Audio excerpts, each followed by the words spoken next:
गर्मी में नदी किनारे गरीब बहू की ठंडी रसोई और घर। गांव के पुराने कुएं पर सुबह के समय बिंदिया और विपाशा अपने अपने घड़े लेकर पानी भरते हुए। विपाशा, ये गर्मी इतनी ज्यादा पड़ रही है कि समझ नहीं आ रहा कि आगे कैसे होगा। अभी तो सुबह के 8 ही बजे हैं और सूरज सिर पर चढ़ने लगा है। दिन भर कैसे कटेगा भगवान ही जाने। सही कह रही हो बिंदिया बहन, मेरी तो रसोई भी बहुत गर्म है। जब मैं दोपहर में खाना बनाने अंदर जाती हूँ तो ऐसा लगता है जैसे भट्टी में घुस गई हूँ। कल तो खाना बनाते बनाते मुझे चक्कर ही आ गए थे। काश हमारे पास कोई ठंडी रसोई होती जहाँ आराम से खाना बन पाता। तभी वहाँ राधिका और ममता अपने अपने खाली घड़े लेकर पानी भरने पहुँचती हैं। आओ आओ ममता बहन, आओ राधिका बहन, कुएं से पानी लेने आ ही गई तुम दोनों। हाँ बिंदिया बहन, सोचा जल्दी से पानी भर लूं। दोपहर में तो रास्ते पर चलना भी दूभर हो जाता है।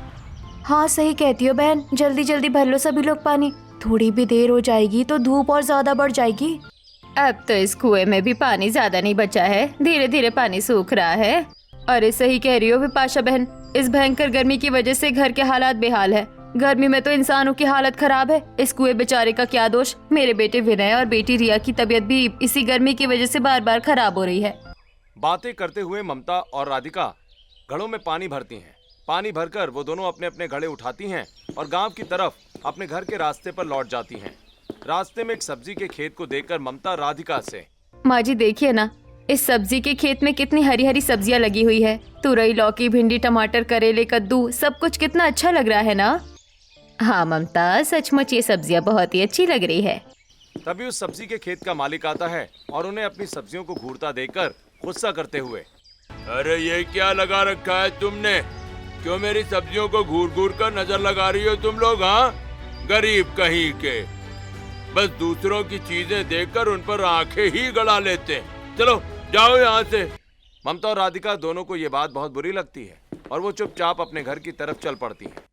वो जैसे ही अपने छोटे से कच्चे मिट्टी के घर में पहुंचती हैं, ममता का 6 साल का बेटा विनय और 8 साल की बेटी रिया दौड़ते हुए उसके पास आकर, मम्मी आ गई हो तुम? मुझे बहुत तेज भूख लगी है, जल्दी से खाना बना दो ना, पेट में चूहे कूद रहे हैं। अरे माँ, मैं तो सुबह से गर्मी की वजह से कुछ नहीं खाया है। अब जल्दी से खाना बना दो वरना मुझे चक्कर आ जाएगा। हाँ बेटा, मैं आ गई हूँ, तुम दोनों घबराओ मत, मैं जल्दी से खाना बनाती हूँ। ममता और राधिका पानी के घड़े रसोई के पास रखती हैं। घर के हॉल में ससुर राजीव, बड़ा भाई माखनलाल और छोटा भाई ईश्वर चंद बैठे हुए थे। हाँ बहू, खाना बना लो जल्दी जल्दी, नहीं तो थोड़ी देर में धूप और बढ़ जाएगी। तुम्हें तो पता ही है कि हमारा घर कितना छोटा है और इस वजह से बाहर ही रसोई बनानी पड़ी है। हाँ पिताजी, मैं अच्छे से जानती हूँ, इसीलिए तो मैं जल्दी से कुएं से पानी लेकर आ गई हूँ ताकि धूप तेज होने से पहले खाना तैयार हो जाए। पर काश हमारे पास एक ठंडी रसोई होती।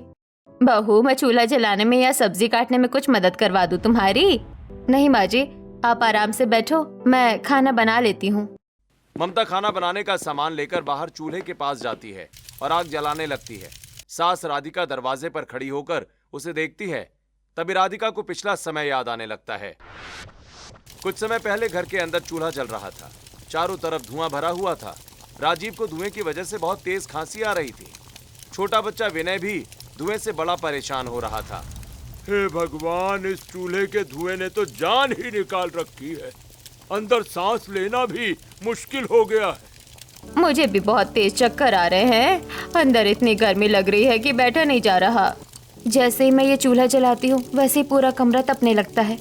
ममता जल्दी जल्दी खाना बनाकर चूल्हा बुझाते हुए, ससुर जी खाना बन गया है, मैं जल्दी से ये चूल्हा बुझा देती हूँ क्योंकि अंदर बहुत ज्यादा गर्मी और धुआं बढ़ गई है। हाँ बहू, जल्दी बुझा। गर्मी में जब ये चूल्हा अंदर जलता है तो सचमुच जान निकलने लगती है। तभी अचानक राजीव को खांसी आने लगती है और सांस लेने में दिक्कत होने लगती है। राधिका जल्दी से उसे अस्थमा का पंप देती है। राजीव उसे यूज करता है और तब उसे राहत मिलती है। ये सब देखकर ममता, पिताजी आपको अस्थमा है, आपके लिए ये धुआं और गर्मी घातक हो सकती है। अब कल से मैं बाहरी मिट्टी का चूल्हा बनाऊंगी, वही खाना बनेगा। हे भगवान, हमारे जीवन में कब तक ये मुसीबतें रहेंगी? समझ नहीं आता कि कैसे और कब इस भयंकर गर्मी और गरीबी की मुसीबत से हमें छुटकारा मिलेगा।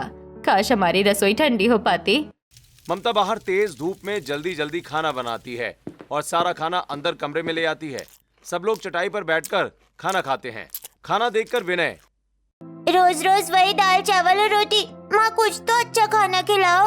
हाँ माँ, इस गर्मी में ये सब खाने का मन नहीं करता। हाँ बेटा, तेरी बात सही है, पर क्या करें, आजकल इस भयंकर गर्मी की वजह से बाहर मजदूरी भी ठीक से नहीं मिल रही है। जैसे ही मुझे और ईश्वर को काम के पूरे पैसे मिलेंगे, हम तेरे लिए अच्छा खाना बनवाएंगे। अभी फिलहाल जो बना है वही खा ले बेटा। बच्चे तो बच्चे हैं, इस गर्मी के मारे सूखी रोटी निगली नहीं जा रही। बहू थोड़ा सा नमक और हरी मिर्च की चटनी सिलबट्टे पर पीसकर खिला दे, 2 रोटियां गले से नीचे उतर जाए। ममता उठकर जाती है और अंदर रखे सिलबट्टे पर मिर्च की चटनी पीसने लगती है। चटनी पीसते हुए मिर्च के तीखेपन से ममता के हाथ और आंखें बुरी तरह जलने लगती हैं। पता नहीं इस भयंकर गर्मी के साथ साथ इस गरीबी की मुसीबत से हमें कब छुटकारा मिलेगा। काश हमारे पास भी एक ठंडी रसोई होती जहाँ ये आंखें और हाथ ना जलते। हे भगवान, कुछ तो चमत्कार कर दो कि इन सब मुसीबतों से हमेशा के लिए पीछा छूट जाए। ममता जैसे तैसे चटनी पीस कर लाती है और सबको परोसती है। सभी लोग चटनी के साथ खाना खाते हैं। खाना खत्म करके दोनों भाई काम के लिए घर से बाहर निकल जाते हैं। दोनों भाई जमींदार के बड़े अनाज के गोदाम पहुंचते हैं। उन्हें देखकर जमींदार गुस्सा करते हुए, अरे तुम दोनों इतनी देर से क्यों आए हो? हाँ, आधे दिन की धूप चढ़ गई है और तुम लोग अब आ रहे हो। सेठ जी, बाहर धूप बहुत तेज है। हम दोनों घर से पैदल चल कर आ रहे थे। रास्ते में इतनी तपन थी कि थोड़ी देर के लिए एक पेड़ की छाई में बैठ गए थे। मुझे कोई जरूरत नहीं है तुम्हारी ये दलीलें सुनने की कि तुम छाई में बैठे थे या धूप में। चलो जल्दी जल्दी काम पर लगो। माखनलाल और ईश्वर चंद बिना कुछ बोले भारी भारी अनाज के बोरे अपनी पीठ पर उठाने लगते हैं। वो एक एक करके बोरों को धूप में खड़े ट्रक पर लाद रहे हैं। दोनों भाई मजदूर हैं और इस जमींदार के नीचे बहुत कम पैसों में कड़ी मजदूरी करते हैं। भैया, बहुत तेज प्यास लग रही है, गला सूखकर कांटा हो गया है। थोड़ी देर रुककर वहाँ मटके से पानी पी ले क्या? ठीक है छोटे, चल जल्दी से 2 घूंट पानी पी लेते हैं। ईश्वर चंद जैसे ही मटके के पास जाकर पानी पीने लगता है, जमींदार वहां आकर जोर से चिल्लाते हुए, अरे जल्दी करो, तुम लोग बहुत आलसी हो गए हो। ऐसे सुस्त तरीके से काम करोगे तो मैं तुमको एक ढेला पैसा नहीं दूंगा। वैसे भी आज तुम लोग घर से लेट आए हो, इसलिए तुम दोनों की आधी मजदूरी कटेगी। दोनों भाई डर जाते हैं और बिना पानी पिए ही जल्दी जल्दी भारी बोरे उठाने के काम में लग जाते हैं। कड़ी धूप में काम करते करते शाम हो जाती है। शाम को जमींदार दोनों को बुलाकर कुछ पैसे हाथ में थमा देता है, जिसे देखकर माखनलाल, साहब हमारी मजदूरी काट कर मत दो, वैसे ही हम बहुत गरीब हैं। घर में बूढ़े माँ बाप हैं, पिताजी बीमार रहते हैं, इतनी कम मजदूरी में कैसे गुजारा होगा? देखो ज्यादा बकवास मत करो माखन, काम करना है तो इसी पैसे में करो, नहीं तो कल से आने की कोई जरूरत नहीं है। रास्ता नापो अपना। माखन और ईश्वर चंद चुपचाप कटी हुई मजदूरी के पैसे लेते हैं और वहां से निकल जाते हैं। रास्ते में उनके साथ उनका एक और साथी मजदूर माधव भी चल रहा था। तीनों आपस में बातें करते हुए, इस पूरे इलाके में जमींदार के सिवा कोई दूसरा ऐसा है नहीं जो हमें काम दे सके। वो जानता है हमारी मजबूरी, इसीलिए वो बहुत कम पैसे देता है और बात बात पर डांटता है। पर अब करें तो क्या करें भैया, हमारी किस्मत ही ऐसी है, जमींदार के सिवा कोई दूसरा रास्ता ही नहीं दिखता। ईश्वर जरा रुक, मुझे मेडिकल स्टोर से पिताजी की दवाई खरीदनी है। उनकी तबीयत पिछले कुछ दिनों से ठीक नहीं चल रही है। माखनलाल मेडिकल स्टोर पर जाता है और अपने पिता के लिए दवाइयाँ खरीदता है। दवाई खरीदने के बाद माखन के हाथ में बहुत थोड़े से पैसे बचते हैं। वो वापस ईश्वर के पास आकर, ईश्वर देख, दवाई खरीदने के बाद अब बहुत ही कम पैसे बचे हैं, इतने में कोई अच्छी सब्जी तो आएगी नहीं। ऐसा करते हैं कि थोड़े से दाल और चावल खरीद लेते हैं, रात को घर में खिचड़ी बन जाएगी। हाँ भैया, यही ठीक रहेगा, खिचड़ी ही बन जाएगी, पेट तो भरेगा कम से कम। दोनों भाई दाल और चावल खरीदते हैं और शाम ढलते ही अपने घर पहुंच जाते हैं।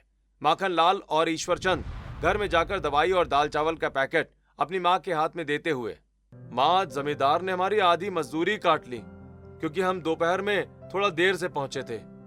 बस यही थोड़े से पैसे बच पाए जिससे मैं पिताजी के अस्थमा की दवाई ले आया हूँ और ये थोड़े से दाल चावल हैं। आज के लिए बस यही हो पाया है। कोई बात नहीं जी, आज जो भी मिल पाया उसी में संतोष करना होगा। ममता राशन लेकर बाहर जाती है और चूल्हा जलाकर सभी के लिए खिचड़ी बनाती है। चूल्हे की आंच और उमस की वजह से ममता का सिर जोर से चकराने लगता है। वो जैसे ही पतीली उतारने वाली होती है कि अचानक उसकी आंखों के आगे अंधेरा छा जाता है और वो बेहोश होकर जमीन पर गिर पड़ती है। उसे देखकर राधिका दौड़कर उसके पास आते हुए, अरे ममता बहू, क्या हुआ तुम्हें? माखन, ईश्वर, राजीव जी, जल्दी आओ, देखो बहू अचानक जमीन पर गिर गई। राधिका की आवाज सुनकर माखन और राजीव दौड़कर बाहर आते हैं। माखन जल्दी से उसे उठाकर अंदर लाता है और सुला देता है। फिर वो डॉक्टर को फोन करता है। थोड़ी देर के बाद डॉक्टर आते हैं और उसे इंजेक्शन देते हुए, देखिए, भयंकर गर्मी में चूल्हे पर खाना बनाने की वजह से इन्हें चक्कर आया है। आपको अपनी रसोई को ठंडी करने का कोई जुगाड़ करना चाहिए, वरना ये गर्मी किसी दिन भारी पड़ सकती है। फिलहाल तो मैंने दवाइयां दे दी हैं, ठीक है, मैं चलता हूँ। डॉक्टर दवाइयां देकर चला जाता है। तब राधिका ममता से, बहू अब तुम चुपचाप जाकर चटाई पर बैठ जाओ, बाकी का काम मैं देख लेती हूँ।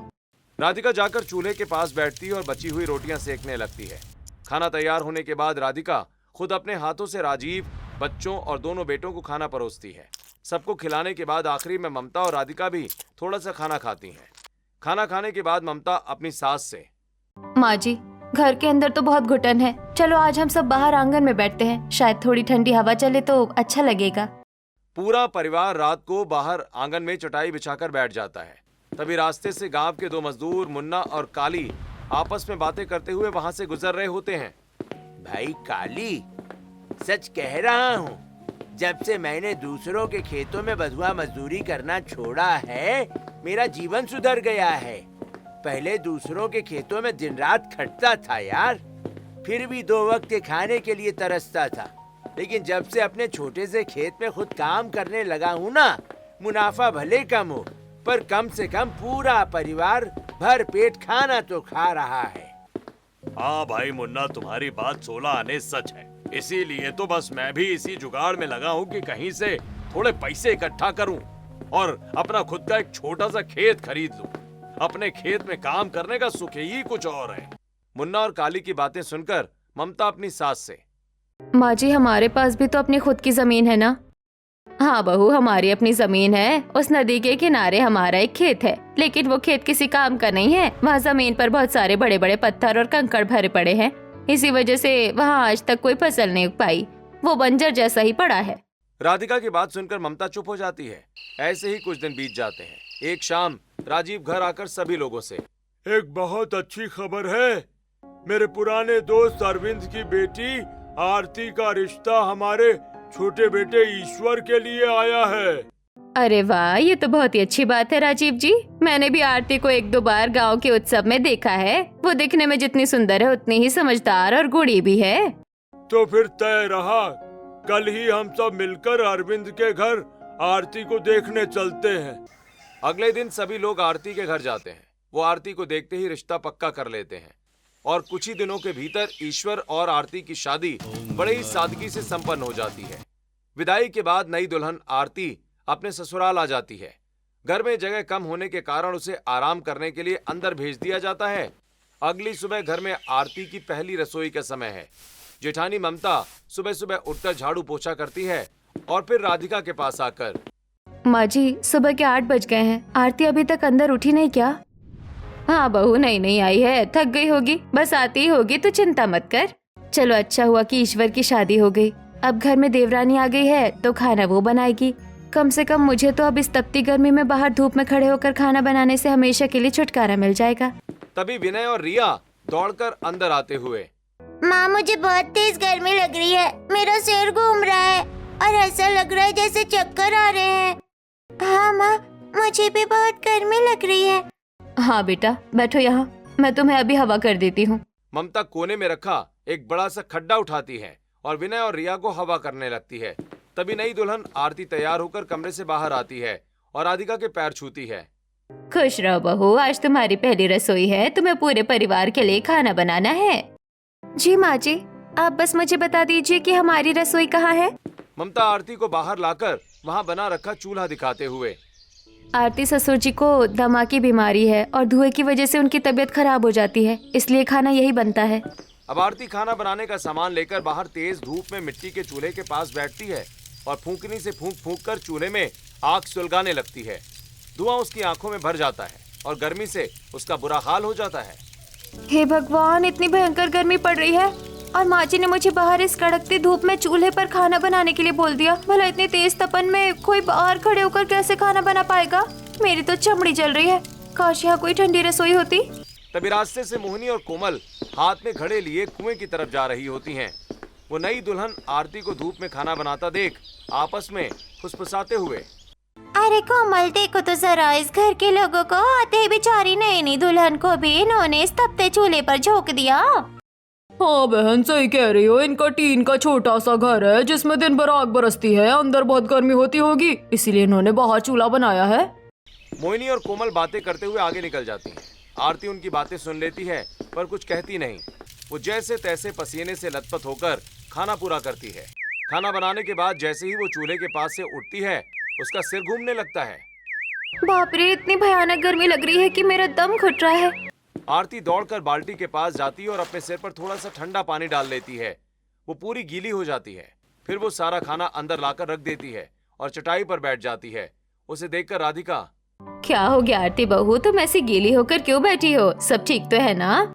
माँ जी, मैं इतनी तेज धूप में बाहर खाना बना रही थी जिसकी वजह से मेरा दम घुट रहा है और बहुत तेज चक्कर आ रहे हैं। बोलते बोलते अचानक आरती का जी मचलाने लगता है। वो अपने मुंह पर हाथ रखती है और भागकर बाहर नाली की तरफ जाती है, जहाँ उसे बहुत तेज उल्टियां होने लगती हैं। तभी पड़ोस में रहने वाली विमला आरती को उल्टी करता देख राधिका के पास आकर, अरे राधिका बहन, ये क्या अनर्थ कर रही हो तुम? अरे भाई, अपने घर में एक ठंडी रसोई क्यों नहीं बनवा लेती? इस कड़कती गर्मी में नई दुल्हन से बाहर धूप में खाना बनवा रही हो? अरे विमला बहन, हम जानबूझकर ऐसा नहीं कर रहे हैं। अब क्या करें? अगर हमारे पास इतने पैसे होते तो हम कब की एक ठंडी रसोई बनवा लेते। विमला राधिका की बात सुनकर हमदर्दी जताती हुई वहां से चली जाती है। आरती अपनी उल्टियां साफ करके थकी हारी हालत में अंदर कमरे में आती है। इसके बाद पूरा परिवार रूखा सूखा खाना खाता है। ऐसे ही दिन बीत रहे थे। आरती रोज बाहर खाना बनाकर परेशान होती है और भयंकर गर्मी के कारण कभी विनय, कभी रिया, कभी ससुर तो कभी खुद आरती की तबीयत खराब होती है। किसी को चक्कर आते हैं तो कोई बेहोश हो जाता है। एक सुबह राधिका अपनी बहुओं के साथ कुएं पर पानी भरने पहुंचती है। वहां लगी औरतों की बहुत लंबी लाइन को देखकर ममता अपनी सास से, माँ जी, अगर हम इतनी लंबी लाइन में लगेंगे तो पानी भरते भरते दोपहर हो जाएगी और बहुत देर हो जाएगी। हमारे खेत के पास जो नदी बहती है, क्यों ना हम वहाँ से पानी ले आए। राधिका आरती की बात मान जाती है और वो तीनों नदी की तरफ निकल पड़ती हैं। रास्ते में आरती की नजर अपनी बंजर जमीन पर जाती है। माँ जी, ये देखिए, हमारी जमीन पर कितने बड़े बड़े पत्थर बिखरे पड़े हैं। क्या यही हमारी खेत है? खेत से थोड़ी दूर आगे बढ़ते ही सुंदर नदी बहती दिखाई देती है।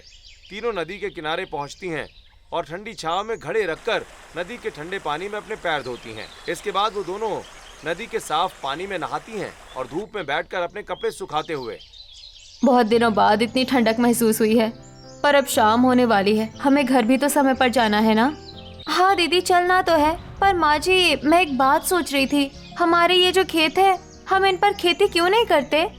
बहू, इसमें बहुत सारे कंकड़ पत्थर हैं, मिट्टी कठोर हो चुकी है, इसलिए इसमें खेती नहीं होती है। अरे माँ जी, आपको पता है जिन खेतों में ऐसे बड़े पत्थर होते हैं वहाँ खेती इसलिए नहीं हो पाती क्योंकि जब हम कोई बीज बोते हैं तो पत्थरों के दबाव के कारण वो बीज बाहर उग नहीं पाते।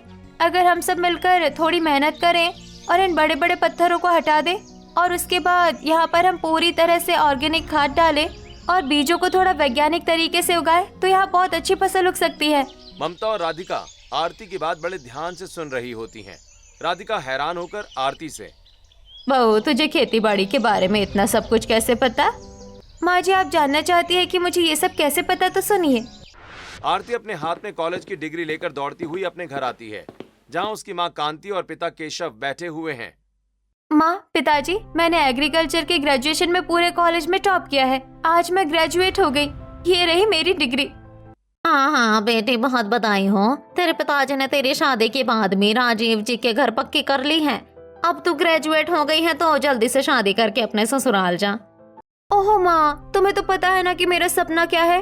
मैंने एग्रीकल्चर से पढ़ाई इसलिए की है क्योंकि मेरा सपना है कि मैं खुद खेतों में आधुनिक तरीके से खेती करूं, खेत से अच्छा मुनाफा कमाऊं और अपना एक बड़ा नाम बनाऊं। बेटा, अब ये सब सपने तू अपने ससुराल में जाकर पूरे करना। अच्छा बेटा, तू इतनी पढ़ी लिखी है, चल ठीक है, अगर तुझे इतना नॉलेज है तो इस बारे में हम घर चलकर आराम से बात करेंगे। अभी रात होने वाली है, घर चलते हैं। तीनों पानी के घड़े लेकर घर वापस आ जाती हैं। आरती धूप में पैदल चलकर आई होती है, इसलिए जैसे ही वो घर के अंदर पानी की गुंडी मटका रखती है, उसका सिर चकरा जाता है। ईश्वरचंद दौड़कर उसे संभालते हुए, आरती क्या हो गया? तुम ठीक तो हो ना?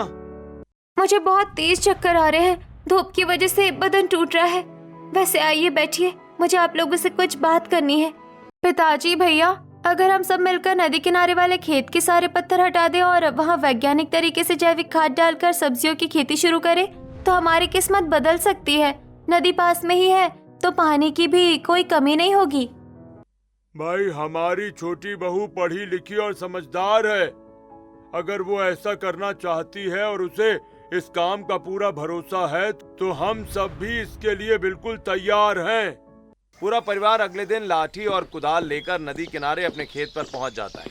सब लोग मिलकर कड़ी मेहनत करते हैं और जमीन पर बिखरे पड़े बड़े बड़े पत्थरों को हटाकर खेत के किनारे लगाते हैं। छोटे, तू यहीं रुककर खेत का काम संभाल, मैं बाजार मजदूरी करने जाता हूँ, क्योंकि घर चलाने के लिए रोज का कमाना भी तो जरूरी है। ठीक है भैया, आप जाइए, मैं यहाँ का काम देखता हूँ। माखन मजदूरी पर चला जाता है। बाकी सब दिन भर मेहनत करके सारे पत्थर हटा देते हैं। आरती अपने पास रखे कुछ पैसे ईश्वर को देते हुए, ये लीजिए कुछ पैसे, आप बाजार जाइए और अच्छे किस्म के बीज और जैविक खाद लेकर आइए। माँ, पिताजी, मैं और रिया भी खेती करने में आपकी मदद करेंगे। हाँ हाँ बच्चों, तुम भी करना। ईश्वर बाजार से बीज लाता है। आरती के कहे अनुसार वो लोग नदी से खेत तक एक छोटी नाली खोदते हैं और खेत के किनारे एक बड़ा गड्ढा बना देते हैं। नदी का पानी नाली से होते हुए गड्ढे में आता है और वहां से डिब्बों से उठाकर पूरे खेत को सींच देते हैं। माँ जी, नदी का ये किनारा खरबूज, तरबूज, ककड़ी और खीरा उगाने के लिए सबसे अच्छा है, और बाकी हिस्से में हम बैंगन, आलू, टमाटर, लहसुन, प्याज और अदरक उगाएंगे, और करेला, कद्दू और लौकी की बेल भी। वो लोग खेत में सारे बीज लगा देते हैं। शाम होते होते सब लोग काम करके बुरी तरह थक जाते हैं। बाप रे, काम करते करते कमर टूट गई। अब वापस घर जाकर उतनी गर्मी में बाहर चूल्हे पर खाना बनाना पड़ेगा, सोचकर ही डर लग रहा है। माँ जी, क्यों ना हम यही नदी किनारे अपने खेत के पास अपनी एक छोटी सी रसोई बना ले? घर में तो वैसे भी जगह कम है। हाँ बहू, तेरी बात तो बिल्कुल सही है, पर यहाँ रसोई बनेगी कैसे?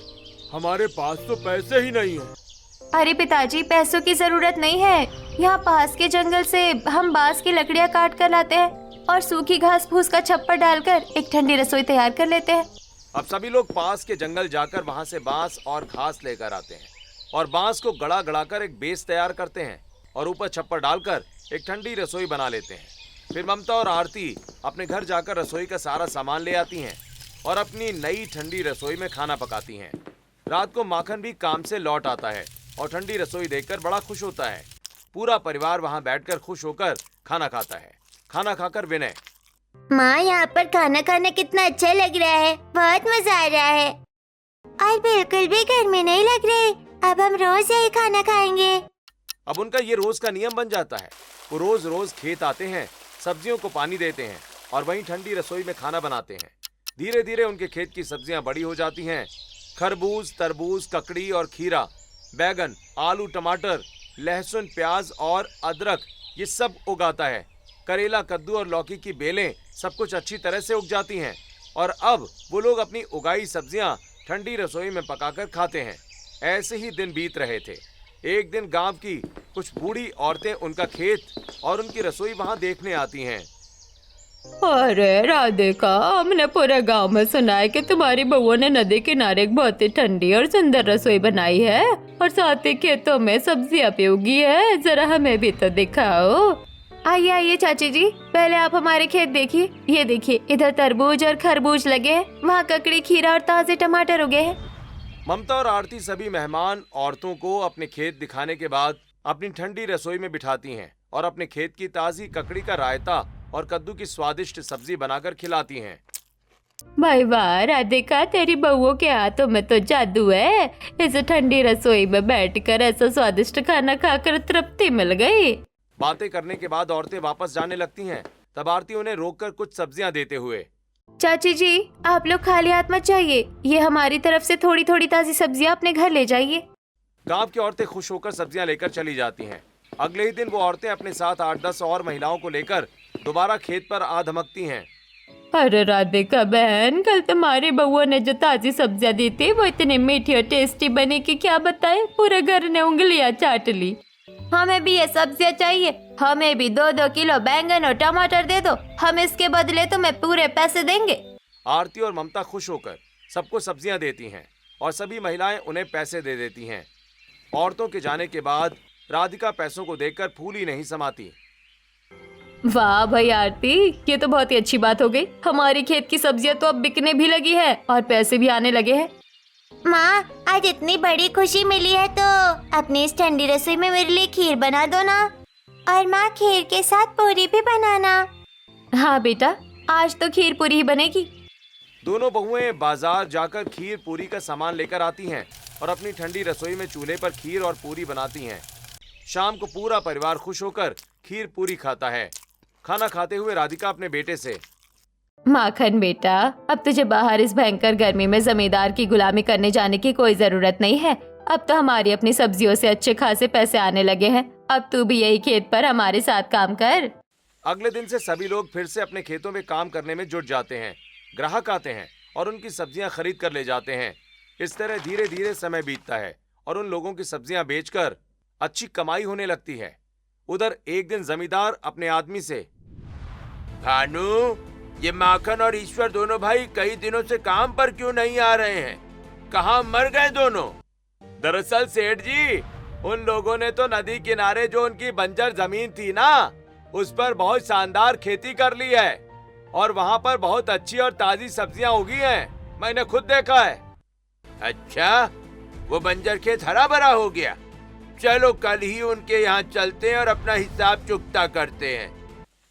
अगले दिन जमींदार अपने आदमियों के साथ नदी किनारे उनके खेत पर पहुंचकर राजीव से, राजीव, मुझे ये बताओ कि तुम्हें अपना पुराना कर्जा याद है या नहीं?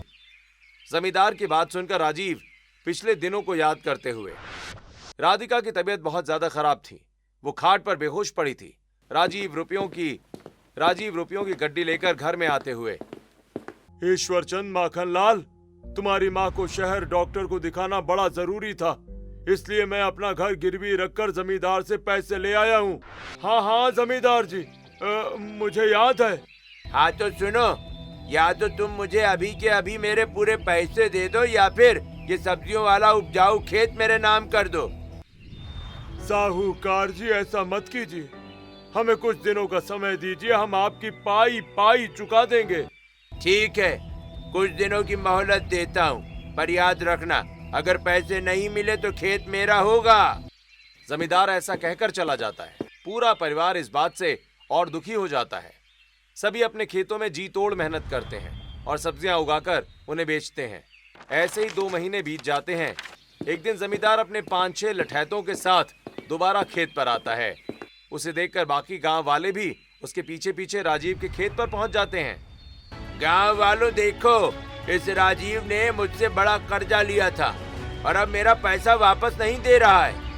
आज मैं इसके ये खेत खाली करवा लूंगा। और सुनो राजीव, इस ठंडी रसोई को भी अभी के अभी खाली करो। यहाँ पर अब मेरा आदमी रहेगा, वो यहाँ खाना बनाएगा और इस खेत की रखवाली करेगा। चलो सब के सब बाहर निकलो यहाँ से। जैसे ही जमींदार के आदमी राजीव को हटाने के लिए अपनी लाठी उठाते हैं, तभी ममता और आरती दौड़ती हुई आगे आ जाती हैं। रुक जाइए, खबरदार, जो हमारे पिताजी पर लाठी उठाई तो आपको हमारे खेत या हमारी इस ठंडी रसोई पर जबरदस्ती कब्जा करने का कोई कानूनी हक नहीं बनता है। ओहो, तो अब ये कल की आई छोकरी मुझे कानून सिखाएगी।